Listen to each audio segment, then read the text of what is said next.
শওকত মোল্লা অর্থাৎ দুদিনের লুকোচুরির পর শুক্রবার রাতে তাকে গ্রেপ্তার করা হলো। আর শনিবার দিনভর কখনো এনআইএ দপ্তরের সামনে, কখনো আদালত চত্বরে শওকত মোল্লাকে ঘিরে উঠল চোর চোর স্লোগান। ডিজে বাজিয়ে চলল মাছ চোর গান। মাছ ডিম হাতে বিক্ষোভ দেখালেন ভাঙড়ের বাসিন্দারা। দেখুন।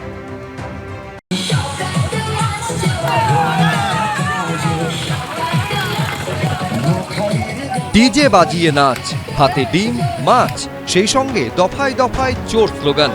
এনআইএ দফতর থেকে বিধাননগর মহকুমা হাসপাতাল কিংবা এনআইএর বিশেষ আদালত, দিনভর ধৃত তৃণমূল নেতা শওকত মোল্লাকে ঘিরে দেখা গেল এমনই বিক্ষোভের ছবি। ভাঙড় বিস্ফোরণ মামলায় শুক্রবার গ্রেফতার হন ক্যানিং পূর্বের প্রাক্তন তৃণমূল বিধায়ক ও ভাঙড়ের পরাজিত প্রার্থী শওকত মোল্লা। রাতে তাকে এনআইএ দপ্তরে রাখা হয়।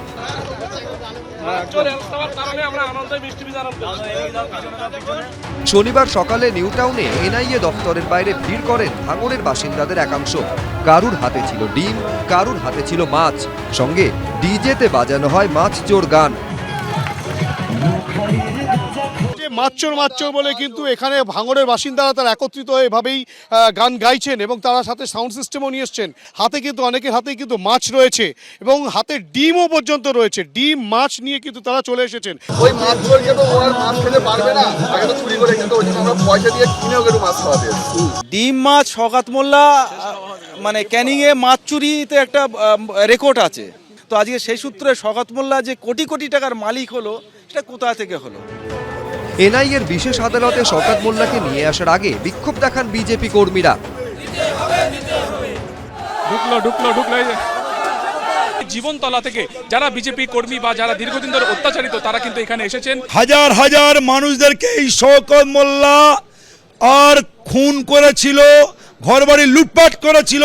2021 সালে জেসিবি মেশিন দিয়ে তালিবানি কায়দায় এই শওকত মোল্লা লুট করেছে, ঘরবাড়ি লুটপাট করে নিয়েছে, কিচ্ছু রাখেনি, আমাদের সব শেষ করে দিয়েছে এই শওকত মোল্লা, হোসেন শেখ, এরাই আমাদের সব শেষ করে দিয়েছে। এদিকে নিউ টাউনে বিক্ষোভ পরিস্থিতির কারণে এনআইএ দপ্তরের বাইরে ছিল কড়া পুলিশি নিরাপত্তা, ছিলেন কেন্দ্রীয় বাহিনীর জওয়ানরাও। ইতিমধ্যেই কিন্তু ভাঙড়ের লোকজন যারা এনআইএ দপ্তরের বাইরে ভিড় জমিয়েছিলেন, তারা কিন্তু রীতিমতো দৌড়াদৌড়ি শুরু করেছেন। কেন শওকত মোল্লাকে আউটের গেট দিয়ে না বার করে সামনের গেট দিয়ে বার করা হচ্ছে। এনআইএ দফতর থেকে বিধাননগর মহকুমা হাসপাতালে নিয়ে যাওয়া হয় শওকত মোল্লাকে। সেখানেও তাকে ঘিরে ওঠে চোর স্লোগান।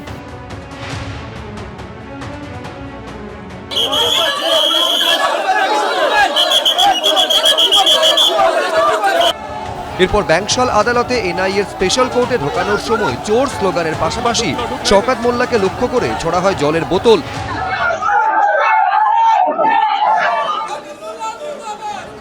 এদিন আদালতে শওকত মোল্লার জামিনের আবেদন জানিয়ে তার আইনজীবী বলেন, শওকত মোল্লা ভাঙড়ে বোমা বিস্ফোরণের ঘটনায় যুক্ত নন। তিনি ঘটনাস্থলে বা তার আশপাশে ছিলেন না, ঘটনাস্থল থেকে 40 কিলোমিটার দূরে ছিলেন। তাহলে তিনি কিভাবে এর সঙ্গে যুক্ত হতে পারেন? At the time of the occurrence of the blast, Shaukat Molla happens to be the MLA of that constituency and he was provided a J+ security. যে এই J+ সিকিউরিটি টোপকে ওনার পক্ষে এই বোম ব্লাস্ট করানো বা বোম ব্লাস্টের মধ্যে involve থাকা, এটা একটু ওনাকে বলেছি, আমরা আবেদন জানিয়েছি এটাকে একটু কনসিডার করে দেখতে। জামিনের বিরোধিতা করে এনআইএর আইনজীবী আদালতে দাবি করেন, ভাঙড় বিস্ফোরণ কাণ্ডে মূল ষড়যন্ত্রকারী শওকত মোল্লা, তিনি অত্যন্ত প্রভাবশালী। তাকে জামিন দেওয়া হলে সাক্ষীদের প্রভাবিত করা হতে পারে। যে সিডিআর আছে সেই সিডিআরের বেসিসে ওনার এনভায়রনমেন্টটা দেখা গেছে এবং কোর্টে আমরা যেটা বলেছি বারবার, তো ওই দিনের যে ঘটনা সেইগুলোকে ভেরিফাই করতে হবে এবং তার জন্য আমাদের ফরেন্সিকে এই মোবাইলগুলো পাঠাতে চাইছি। শওকত মোল্লার গ্রেফতারির পর ক্যানিংয়ে মিষ্টি বিলি করেন আইএসএফ নেতা আরাবুল ইসলাম। সুকান্ত মুখোপাধ্যায়, হিন্দল দে, রঞ্জিত সাউ, এবিপি আনন্দ। দেখুন, শওকত মোল্লাকে যদি মাছ চোর বলা হয়, তার কৃতিত্বকে কি খাটো করে দেখানো হয় না? স্থানীয় বাসিন্দারা বলছেন যে আস্ত মাতলা নদীকে যিনি চুরি করে নিয়েছেন, মানে যার তকমা নদী চোর হওয়া উচিত, তাকে মাছ চোর বলা কি তার কৃতিত্বের সঙ্গে আমি বলছি সাযুজ্যপূর্ণ কি আদৌ? এটা কি তাকে অপমান করা হচ্ছে না? এত মহান কাজ করেছেন তিনি। কিন্তু আমি আরো সিরিয়াস নোটে আমি বিশ্বনাথ চক্রবর্তীর কাছে আসতে চাইবো, যে শওকত মোল্লাকে আজকে এনআইএ গ্রেফতার করতে পারছে, এত ভুরি ভুরি অভিযোগ থাকা সত্ত্বেও তাকে পুলিশ কেন গ্রেফতার করতে পারেনি এতদিন? যে শওকত মোল্লাকে নির্বাচনী প্রচারে গিয়ে নিজের ডান হাত বলেছেন তৎকালীন মুখ্যমন্ত্রী মমতা বন্দ্যোপাধ্যায়। আচ্ছা, শুধু তাই নয়, একেবারে বাঘের বাচ্চা পর্যন্ত বলেছেন যখন সিবিআই তলব করেছিল, জেড ক্যাটেগরি সিকিউরিটি তাকে দিয়েছেন। আমি বলছি, এহেন শওকত মোল্লাকে কার ঘাড়ে, কটা পুলিশের ঘাড়ে কটা মাথা আছে যে তাকে ছোবে পর্যন্ত? সুব্রজিৎ, মানে এত খারাপ পশ্চিমবাংলাটা হয়ে গেছিল, মানে যতটা খারাপ ভেবেছিলাম তার থেকে অনেক খারাপ হয়েছিল। আজকে কিন্তু 4 তারিখের পরে পশ্চিমবাংলার সরকার আর 4 তারিখের আগে যে তৃণমূল পরিচালিত সরকার, তার মধ্যে একটা স্পষ্ট বিভাজন দেখা যাচ্ছে। 4 তারিখে যে পুলিশ আইন শৃঙ্খলার প্রশ্নে যাদেরকে ধরতে পারে, অস্ত্র, আজকে শাহজাহানের এলাকায় অস্ত্র উদ্ধার করা হচ্ছে, আজকে যেভাবে বিভিন্ন অঞ্চলে যারা দুর্নীতির সাথে যুক্ত ছিল তাদেরকে তোলা হচ্ছে, আজকে ন্যায় বিচারের প্রশ্নে যেভাবে মানুষ বঞ্চিত হয়েছিল, সেটা টালিগঞ্জ পাড়া হতে পারে, সেটা পঞ্চায়েত এলাকা হতে পারে, পৌরসভা এলাকা হতে পারে, যেভাবে দুর্নীতিবাজদের বিরুদ্ধে এই শুভেন্দু অধিকারীর নেতৃত্বে সরকার সদিচ্ছার পরিচয় দিচ্ছে, সেটা কিন্তু 4 তারিখের আগে মমতা বন্দ্যোপাধ্যায় দিতে পারেননি বা দিতে চাননি। তার কারণটা হলো তৃণমূল কংগ্রেস ধরেই নিয়েছিল যে এই শাহজাহানদের মাধ্যমে, এই শওকত মোল্লাদের মাধ্যমে, এই জাহাঙ্গীরদের মাধ্যমে তিনি অপরাজেয় থাকবেন। তিনি এই দুর্বৃত্তদেরকে ব্যবহার করে তিনি নির্বাচনী রাজনীতির বৈতরণী পার হতে পারবেন। তিনি যে কোনো ধরনের স্থানীয় স্তরে নিয়ন্ত্রণ, শোষণ জারি রাখতে পারবেন, টাকা তোলা জারি রাখতে পারবেন। ফলে আজকে যে শওকত মোল্লাকে তুমি দেখতে পাচ্ছ, মমতা বন্দ্যোপাধ্যায় স্বয়ং যাকে বলছিলেন যে তুই তো বোম বাঁধিস, তারপরেও তার ব্যবস্থা নেননি মমতা বন্দ্যোপাধ্যায়, কারণ এই শওকত মোল্লাই হলো তার শাসন ব্যবস্থার প্রতীক। এই শাহজাহানই হলো মমতা বন্দ্যোপাধ্যায়ের শাসন ব্যবস্থার প্রতীক। ফলে মমতা বন্দ্যোপাধ্যায় যে দুর্বৃত্তায়ন করেছিলেন পুরো রাজনীতিকে এবং প্রশাসনিক ব্যবস্থাকে, এবং সেখানে পুলিশ প্রশাসনও একটা বড় অংশ এর মধ্যে যুক্ত ছিল, ফলে সেই সময় এই দুর্বৃত্ত রাজ কিন্তু কায়েম ছিল কোনো মানে সদিচ্ছা না থাকার জন্য, একেবারে মানে অবিচল ছিল এই দুর্বৃত্তায়ন। আজকে 4 তারিখের পরে তুমি দেখো প্রশাসন, রাজনীতির সদিচ্ছা যদি দেখানো যায় তাহলে যে দুর্বৃত্তদের বিরুদ্ধে ব্যবস্থা নেওয়া যায়।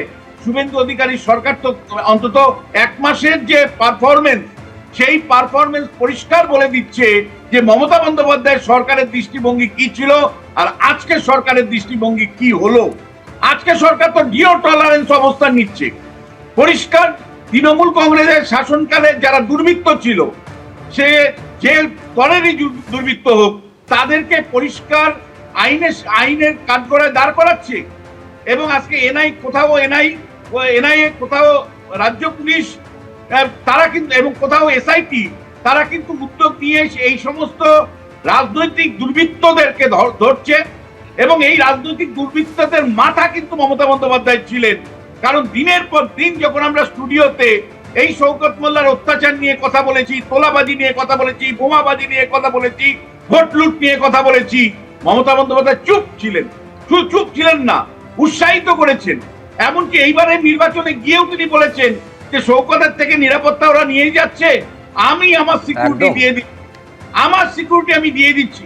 তাহলে মানে কি, শওকতের উপর কতটা, শওকত মোল্লার উপর কতটা নির্ভরশীল ছিলেন, জাহাঙ্গীরদের উপর কতটা তিনি নির্ভরশীল ছিলেন, যে সাধারণ মানুষের থেকে সরে গিয়ে দুর্বৃত্তদের মাধ্যমে রাজ্য রাজনীতিকে নিয়ন্ত্রণ করতে এইটা বলেছেন যে ভাঙড়ে 6টা থানা আমি করেছি, শওকত মোল্লা করতে বলেছিল বলে। একেবারে আমি সেই কারণে বলছি যে দুর্বৃত্তদের মাধ্যমে তিনি চাইছিলেন শাসন ব্যবস্থাটাকে কায়েম রাখতে। আজকে কিন্তু আমরা খুব খুশি। আমরা একই সাথে প্রশ্নটাও রাখতে চাই যে যারা বিতব্রত নেতৃত্বে যে গ্রুপটা তৈরি হলো, বিধানসভায় আলাদা গ্রুপ তৈরি হলো, যারা মূল তৃণমূল বলে দাবি করছে, আমরা আশা করব তারা যত প্রভাবশালী হোক, শুভেন্দু অধিকারী প্রশাসন তাদের বিরুদ্ধেও কিন্তু সমান ব্যবস্থা নিবে। পূর্ব কলকাতা তোমাদের স্টুডিও যেখানে, সেখানে একটার পর একটা জলার জমি বুঝে যে বিধায়ক, যে নেতারা এই সমস্ত জলার জমিগুলোকে বুঝে বেআইনি বাড়ি নির্মাণ করেছেন, তাদেরকেও কিন্তু বেশ বেশ আমি শাস্তি আমি বিধান আমি করতে বিশ্বনাথ হবে। আপনাকে একটু থামাচ্ছি, আমি এই জায়গা থেকে একটু অর্কর কাছে যাবো। অর্ক, কিছুক্ষণ আগে বিএনএস নিয়ে কথা বলছিলে, বিএনএস কার্যকর হয়েছে কি হয়নি তা নিয়ে তুমি কথা বলছিলে, বক্তব্য রাখছিলে, কিন্তু মমতা বন্দ্যোপাধ্যায় তিনি তো নিজে শওকত মোল্লাকে বলেছিলেন যে তুই তো বোমা বাঁধিস। যদি মমতা বন্দ্যোপাধ্যায় জানতেন শওকত মোল্লা বোমা বাঁধে, তোলাবাজি করে, তাহলে আগে থেকে ব্যবস্থা নেয়নি কেন? শুনুন, আজকে শওকত মোল্লা গ্রেপ্তার হয়েছে কি মামলা? একটা এনআইএ মামলায়। সেই এনআইএ মামলার এফআইআর 4 মের আগে হয়েছে, তো পুরনো মামলা। এনআইএ গ্রেপ্তার করেছে, রাজ্য পুলিশ গ্রেপ্তার করেনি, রাজ্য পুলিশের কোনো ভূমিকা নেই এই গ্রেপ্তার করার পিছনে। তো যদি এনআইএ কাউকে গ্রেপ্তার করবেই, অপেক্ষা করছিল কেন? 4 মে পর্যন্তই অপেক্ষা করছিল কেন? আগে গ্রেপ্তার করতো। তো মমতা বন্দ্যোপাধ্যায়কে গ্রেফতার করার নীতি তো পুলিশ মন্ত্রী। আরে প্রশাসনিক বৈঠকে ডেকে দাঁড় করিয়ে মমতা বন্দ্যোপাধ্যায় এই শওকত মোল্লাকে বলেছেন তুই বোমা বাঁধিস। না না, ভেরি স্পেসিফিক অর্থ। মমতা বন্দ্যোপাধ্যায় তৎকালীন রাজ্যের মুখ্যমন্ত্রী যদি থেকে থাকে, জেনে থাকেন যে তিনি বোমা বাঁধেন শওকত মোল্লা, সেখানে দাঁড়িয়ে তাকে গ্রেফতার করানো উচিত ছিল। আপনাকে পরিষ্কার কথাটা বলছি, মমতা কোনো মুখ্যমন্ত্রী তো কাউকে ডিরেক্টলি কোনো জায়গায় গ্রেফতার করাবার কথা নয়, একটা মামলার মধ্যে দিয়ে গ্রেফতার করানোর কথা। আজকে যদি এনআইএ একটা মামলা রুজু করে থাকে, ইনভেস্টিগেট করে থাকে, সেটা বিফোর 4 মে করেছে, তাহলে তাকে অ্যারেস্ট করেনি কেন? আইনের বিষয় আমার থেকে অনেক ভালো জানবেন, কিন্তু আমি বলছি যেটা বলছিলেন অর্ক, যে মুখ্যমন্ত্রী কাউকে দাঁড়িয়ে গ্রেফতার করাতে পারেন না। সারের দাম নিয়ে প্রশ্ন তুলেছিলেন শিলাদিত্য চৌধুরী, ভুলে যাচ্ছে অর্ক যে ওখানে দাঁড়িয়ে গ্রেফতার করানো হয়েছিল। এবার একটু বলতে দিন। দেখুন, রাজীব কুমারের বাড়িতে যখন সিবিআই যেদিন নোটিশ সার্ভ করতে এসেছিলেন, সেদিন সেইখানকার থানার তারা সিবিআই এর অফিসারদের ঘিরে ধরেছিল। স্বয়ং মুখ্যমন্ত্রী পৌঁছে গেছিলেন এবং সেদিন এই এবিপি স্টুডিওতে প্রোগ্রাম চলছিল, 4 ঘন্টা প্রোগ্রাম চলেছিল, তখন মমতা ব্যানার্জি ধর্নায় বসছিলেন শেখ শাহজাহানকে নিয়ে বিধানসভার ভিতরে। সে মুখ্যমন্ত্রী বলছে ওকে টার্গেট করা হয়েছে। এই যে বড় বড় কথা বলছে না, এনআইএ কেন গ্রেপ্তার করেনি? সিবিআই নোটিশ সার্ভ করতে গেলে যদি স্বয়ং মুখ্যমন্ত্রী পৌঁছে যান, লোকাল থানা যদি সিবিআই অফিসারদেরকে ঘিরে ধরে, এনআইএ অফিসারদেরকে যদি গ্রামবাসীরা ধরে রাখে, মুখ্যমন্ত্রী যদি বলে হাতাখুন্তি নিয়ে আক্রমণ করবেন, এসব বড় বড় কথা আপনাদের একদম একের পর এক আপনারা প্রশ্ন অপেক্ষা করুন। কিন্তু মানুষ উত্তর দিয়েছে, মানুষ উত্তর দিয়েছে, তাই জন্য একের পর এক কুকীর্তি সামনে চলে আসছে তৃণমূল নেতাদের। এবিপি আনন্দ, এগিয়ে থাকে, এগিয়ে রাখে।